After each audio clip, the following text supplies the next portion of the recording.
வணக்கம். இப்போ நம்ம இன்னைக்கு இந்த வீடியோவில் என்ன பார்க்க போகிறோம் அப்படின்னா 10ஆம் தேதி மார்க்கெட்டில் என்ன நடந்தது, ஸோ 13ஆம் தேதி என்ன நடக்கலாம் அப்படின்றத ஒரு ஜஸ்ட் வந்து ஒரு ஓவர்வியூ தான் பார்க்க போகிறோம். ஸோ இது பார்த்தீங்கன்னா நமக்கு இப்போ நீங்கள் 5 மினிட்ஸில் வச்சு பார்த்தீங்கன்னா ஃப்ரம் அக்டோபர் 1ஆம் தேதியிலேருந்து ஒரு சேனல் வந்து க்ரியேட் ஆகிருக்கு. இது பார்த்தீங்கன்னா அப் ட்ரெண்டில் தான் இருக்குது. ஸோ பார்த்தீங்கன்னா இங்கே ஒரு கன்சல்டேஷன் நடந்திருக்கு. அக்டோபர் 1ஆம் தேதிக்கு முன்னாடி ஒரு கன்சல்டேஷன் நடந்து அந்த கன்சல்டேஷன் பிரேக் அவுட் ஆகிருக்கு. இந்த இடத்துல பார்த்தீங்கன்னா தெரியும். ஸோ இது வந்து நமக்கு கன்சல்டேஷனாக கன்சிடர் பண்ணிக்கலாம். 26ஆம் தேதியிலேருந்து 25ஆம் தேதியிலேருந்து 30ஆம் தேதி வரைக்கும் ஒரு கன்சல்டேஷன் நடந்து ஒரு ஸ்ட்ராங் பிரேக் அவுட் கொடுத்துருக்காங்க. கொடுத்ததுக்கு அப்புறமே பார்த்தீங்கன்னா அப் ட்ரெண்டு தான், கிளியர் அப் ட்ரெண்டு தான். ஸோ இந்த அப் ட்ரெண்ட் எது வரைக்கும் கண்டினியூ ஆகலாம் அப்படின்னு பார்த்தீங்கன்னா, இப்போதைக்கு இந்த சேனல்குள்ளே மூவ் ஆகிட்டு இருக்கு. எப்பயுமே பார்த்தீங்கன்னா இது வந்து ஃபஸ்ட்டு ஒரு சேனல் 1ஆம் தேதியிலிருந்து உங்களுக்கு 8ஆம் தேதி வரைக்கும் ஒரு சேனல் ஃபார்ம் பண்ணியிருக்காங்க. அந்த சேனல் பிரேக் அவுட் நடந்தோன்னே என்ன நடந்திருக்கு அப்படின்னா, அப்படியே அந்த மிட் பாயிண்டோட வித்தை நவுத்துனீங்கன்னா உங்களுக்கு இவ்வளோ தூரம் வந்து வரும்.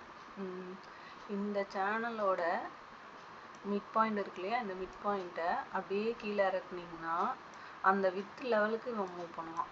ஸோ அப்போ வந்து பார்த்தீங்கன்னா உங்களுக்கு கிளியராக அந்த பாட்டமை டச் பண்ணியிருக்காங்க. டச் பண்ணி என்னென்னா அதுக்குள்ளேயே தான் போயிட்டுருக்காங்க, சேனலுக்குள்ளே தான் போயிட்டுருக்காங்க இப்போது.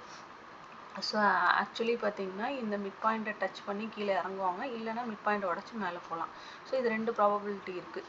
ஓகேவா? ஸோ இப்போ இந்த சேனலுக்குள்ளே இருக்காங்க. இன்கேஸ் இந்த சேனலில் உள்ளேயே மூவ் பண்ணுறாங்க அப்படின்னா இந்த சேனலோட அதர் எண்டை போய் டச் பண்ணணும். So first target mid point, second target பார்த்தீங்கன்னா சேனலோட டாப்பு. அப்போ ஃபஸ்ட்டு டார்கெட் எங்கே வரும் அப்படின்னு பார்த்தீங்கன்னா அப்ராக்சிமேட்டாக 25,434. இப்போ இருக்கிற இடத்துலேருந்து மேலே போகிறாங்க அப்படின்னா 434 தான் நெக்ஸ்ட்டு டார்கெட்டு நமக்கு. அதுக்கு அடுத்தது பார்த்தீங்கன்னா இந்த மிட் பாயிண்ட்டை பிரேக் பண்ணுற லெவலில் நமக்கு என்ன கிடைக்கும் அப்படின்னா 25,700 வரைக்கும் போகிறதுக்கு சான்சஸ் இருக்குது. ஸோ இதுக்கு ப்ரீவியஸாக எங்கே வந்து நமக்கு ரெசிஸ்டன்ஸ் இருக்குதுன்னு பார்த்தீங்கன்னா 25,312 அண்ட் 25,368. தென் அதுக்கப்புறம் பார்த்தீங்கன்னா 427 தான். ஸோ 368 ஒரு strong support, strong resistance. So அதை பிரேக் பண்ணாங்க அப்படின்னா கண்டிப்பாக 25,443. அதையும் பிரேக் பண்ணுறாங்க அப்படின்னா சேனலோட அதாவது மிட் பாயிண்ட்டும் பிரேக் ஆகுது, இந்த ரெசிஸ்டன்ஸும் பிரேக் ஆகுது அப்படின்னா 25,500 வரைக்கும் போகிறதுக்கு சான்சஸ் இருக்குது. ஸோ இல்லை இந்த சேனலை உடைக்கிறாங்க அப்படின்ற பட்சத்தில் என்ன ஆகும், அகைன் இந்த சேனலோட வித்தை கீழே கொண்டு வாங்க, ஹாஃப் வித்தை.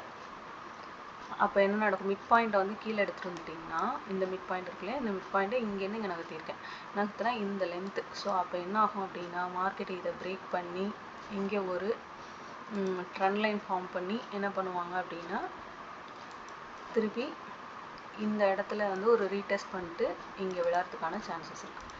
ஸோ மார்க்கெட் வந்து திருப்பி அகைன் இந்த சப்போர்ட்க்கு வரதுக்கு சான்சஸ் இருக்குது 25,029. ஓகேவா? ஸோ இதுதான் நாளைக்கான லெவல்ஸு, அதாவது 13th லெவல்ஸு. ஸோ இது வரைக்கும் பார்த்தீங்கன்னா இந்த சேனலுக்குள்ளே போயிட்டுருக்காங்க. ஸோ எப்போவுமே வந்துட்டு நீங்கள் வந்து சப்போர்ட் ரெசிஸ்டன்ஸை பார்க்குறத விட சேனலோட லோ ஹை பார்த்தீங்கன்னா ப்ராபபிலிட்டி ஜாஸ்தியாக இருக்கும், வின்னிங் ப்ராபபிலிட்டி. நான் வந்து ஒரு செபி ரெஜிஸ்டர்டு பர்சன் கிடையாது, இது என்னோட வியூ தான். உங்களோட வியூவை பார்த்துட்டு நீங்கள் அனலைஸ் பண்ணிவிட்டு அதுக்கப்புறமா உங்கள் ட்ரேட் எடுங்க. தேங்க்யூ.